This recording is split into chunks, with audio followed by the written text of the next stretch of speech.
Hi, Fight fans. Paul Miles from Mid-Atlantic MMA.tv, joined by Bellator commentator Jimmy Smith. Jimmy, thanks for coming to Philly and thanks for taking some time out with us. Now, I was talking to a friend of mine earlier today. Being around the fight game like we both are, you're obviously on national level, I'm here at the local level. Being around fighters kind of loses its luster a little bit.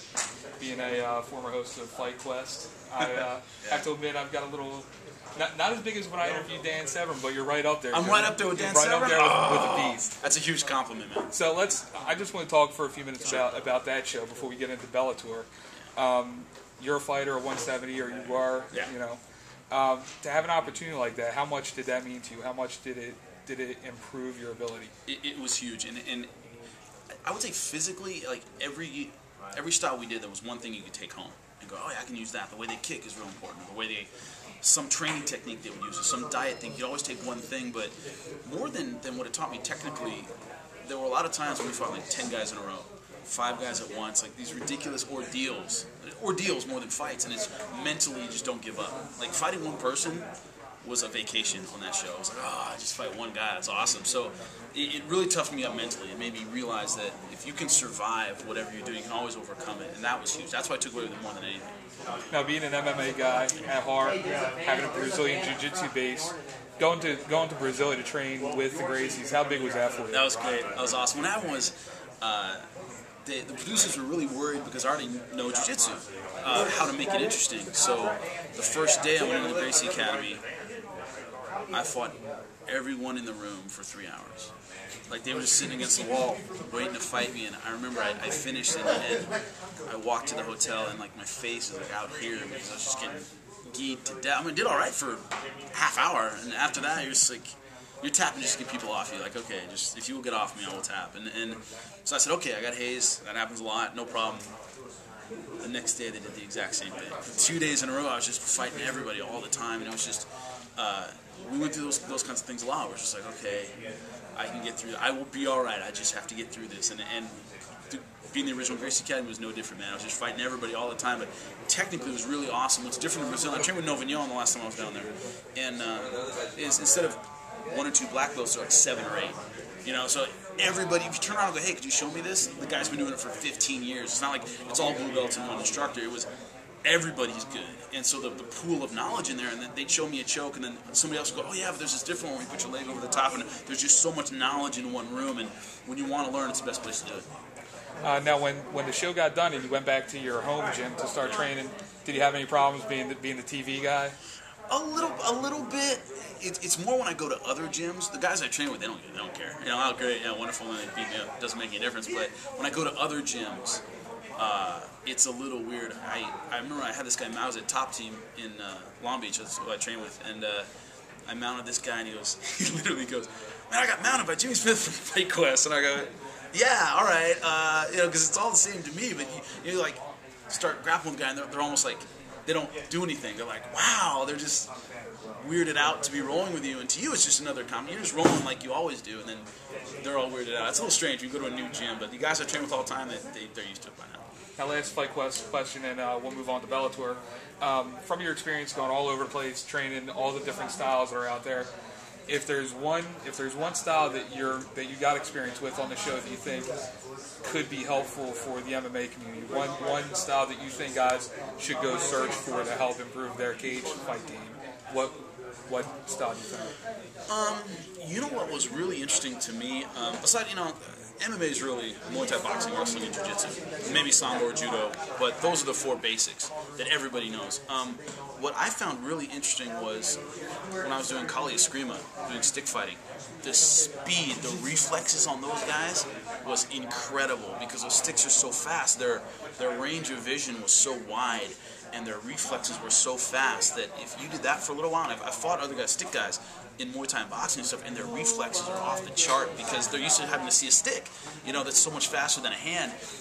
The sense of timing and distance and range and the speed those guys had was amazing. So I think a little of that was a style that you wouldn't think would translate, but a little of that on the side really helps your reflexes. And I noticed guys like GSP and Fedor train a lot with the sticks with like foam on the end, and they're dodging that. So people have kind of incorporated that stick training. I think that's really important. Really important. So cage fighters, start training with sticks. It helps. I'm telling you right now, man. It'll get you ready. Now that'll segue into your gig now as a commentator for Bellator. Was it the experience on Fight Quest that got you the gig, or was it just knowing somebody? Yes, it was exactly what got me the gig. What happened was Jerry Millen, who's a former VP of Pride, sent me a MySpace message for M1 and said, "I'm doing a fight in M1 in Amsterdam next, whatever it was, Friday. Can you fly out there next week and do commentary for me?" And I went, yeah, sure. I flew out there, did a show in Amsterdam, and then worked for M1 for 2 years, doing commentary for 2 years, every month. I was in a different country. And then people in M1, worked with Bjorn and said, he needed to do commentary, and they went, you should try Jimmy Smith and Sean Wheelock with M1. They're great. And so that's how we got, that's who heard about us, called us. And so yeah, it went straight from Fight Quest to M1 to this. That's how it worked out. Yeah. Works out well. As the commentator for Bellator, you get to see obviously a ton of fights through the whole season. We're here at the end of season 3. Go back over the season. What are a couple fights that really stood out for you this year? This year? Just season 3. Season 3. Neil Grove's performances were extraordinary. He's a great knockout puncher. What we get to see really more than I think one fight that stands out. Zach Mikowski's performance, all of his performances have been extraordinary. We get to see guys develop. I think that's the strength of the tournament format. Is it's not just a one-hit wonder. You get to see guys develop as fighters. Ben Askren went from obviously a controversial stoppage to a decision to the most dominant performance of his career. Joe Warren, the biggest fight of this season by far, Joe Warren, Joe Soto. Biggest fight, huge comeback.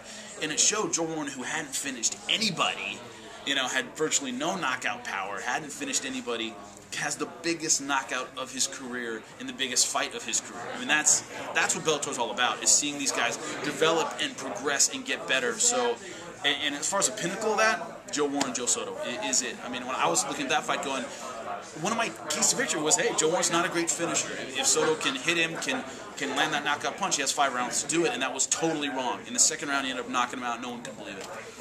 So we're here in Philly now. Obviously, Eddie Alvarez, Roger Huerta. It's the fight everybody was predicting will be the title fight coming into the season. Obviously, that didn't happen. One of the things with the Bellator format.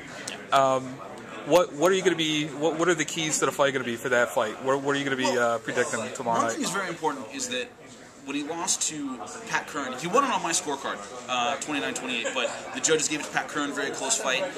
He seemed to want to phone it in. He seemed to want to fight from long distance, like he didn't want to get in there and really engage. And I think that cost him the fight. He can't do that against Eddie. He can't fight from long distance. But he can't trade punches with Eddie. Eddie's just too hard of a puncher. So it's going to be riding that line between staying aggressive, staying in Eddie's face, using his physical advantages. He's a lot bigger than Eddie. But not getting into a slugfest, not getting into a brawl. That's going to be the line he has to walk in order to be successful, because Eddie is dangerous. He's real dangerous. And on top of that, we're only a couple blocks from where Eddie grew up, where he lives, where all of his friends and family are. He's promised 1,000 people, 1,000 of his friends and family alone in the building. I think 1,000 of them were here at the weigh-in. Sounded like it. Screaming our heads off, man. Sounded like it. How big of a play are the fans going to be on this fight? It's different for every fighter.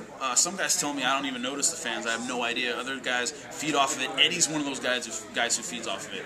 He said in the interview during the weigh-in, he goes, "This is for my fans. I love you guys, and this is for all you guys." He always talks about his fan base and his people in Philadelphia. For Eddie, it's a big, big deal. Will it affect Roger? Maybe, maybe not. He's a guy you either love or hate as a fan. He's too good looking for guys to like it. You gotta hate him. It's just one of those things. He did kind of look like an Abercrombie model up there. Yeah, he looks like an underwear model. He's a great guy. I love Roger Huerta. He's a great guy, but before I met him, I hated him. Then I met him, he's a really cool dude, but as a guy, you're just like, you're too pretty, I hate you. How that'll affect Roger, I don't know, but I know Eddie will feed off of it. He will feed off that energy, and that crowd's going to carry him big time. Okay, now he's one of those guys. Also, another thing to keep in mind, he gets dropped a lot.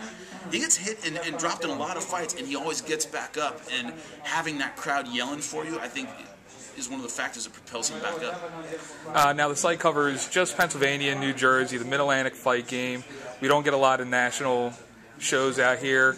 It's Bellator 33, UFC 101, and that's pretty much been it. It's all local and regional shows.